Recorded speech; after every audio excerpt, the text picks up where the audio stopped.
নমস্কার, শুভ সন্ধ্যা। নিউজ ভ্যানগার্ডের পর্দায় আপনাদের সকলকে স্বাগত। আমি সুপ্রীতি রয়েছে আপনাদের সঙ্গে। চোখ রাখবো আপডেট খবরের দিকে। শুরুতেই নজর রাখবো এক চুরির ঘটনার দিকে, যেখানে শহরের মধ্যেখানে আবারও চুরি, তবে রাতের আধারে চুরি হচ্ছে দিনের পর দিন। এবার বামুটিয়া থেকে উঠে আসলো সেই চুরির ঘটনা। বামুটিয়া ফাঁড়ির অন্তর্গত তেবাড়িয়া এলাকায় ঘটনার বিবরণে জানা যাচ্ছে, শনিবার গভীর রাতে এই চুরি হয়। লেফুঙ্গা থানার অধীন বামুটিয়া পুলিশ ফাঁড়ির অন্তর্গত তেবাড়িয়া এলাকার বাসিন্দা কিশোর কুমার বৈরাগীর বাড়িতে চুরি হয়। গর্ভবতী তিনটি গরু চুরি করে নিয়ে যায় চোরের দল। সকালে গোয়ালঘর খুলতে গিয়ে চক্ষু চড়ক গাছ মালিকের, এমনটাই খবর উঠে আসছে তেবাড়িয়া থেকে।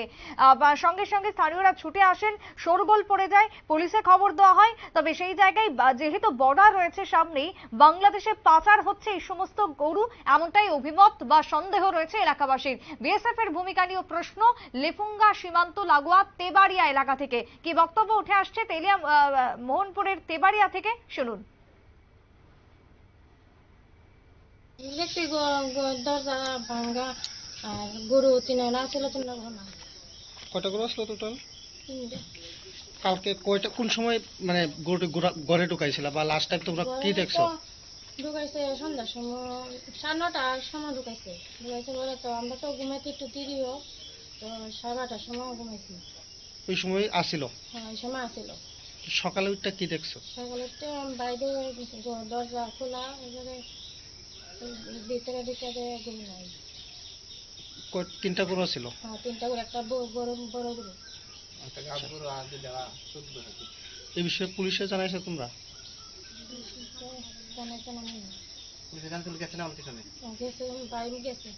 এই ধরনের চুরির ঘটনা এই এলাকাতে আগে আরো হয়েছিল?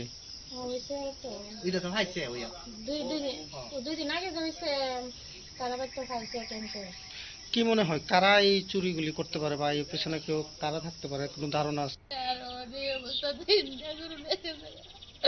আমার মনে খাইয়া না খাইয়া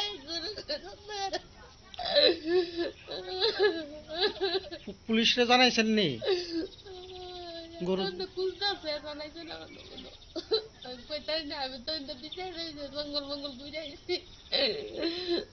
শেষবার রাত্রে কোন সময় দেখছেন গরুটি আছে? যে আমি তো গরু গরু ব্যাটারি নাই, কইতারি না, আমি অনুমান নিয়ে যাই পারে ডেলি 2বার কইরা বাইরে। আজকে বাইরেছেন না? বাইরেছি রাত্রে, বাইরে লিখে দিব। এই সময় তো গরু আছে। কয়টার দিকে আজ দেখছেন এটা?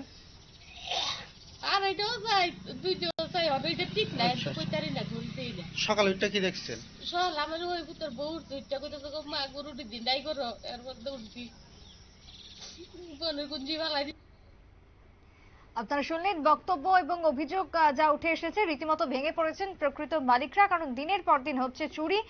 ইতিমধ্যে এই চুরির ঘটনাতে প্রশ্ন উঠে এসেছে আরো একবার স্থানীয় পুলিশ এবং বিএসএফ এর ভূমিকা ঘিরে। রাতের আধারে যদি গৃহস্থের গরু চুরি হয়ে যায়, তাহলে সাধারণ মানুষের সামগ্রিক কতটা নিরাপদে রয়েছে, কতটা নিরাপদে স্বাচ্ছন্দ্যে ঘুমোতে পারবেন, এমনটাই প্রশ্ন উঠে আসছে বামুটিয়ার তেবাড়িয়া থেকে। ছোট্ট বিরতির পর ফিরবো, সঙ্গে থাকুন।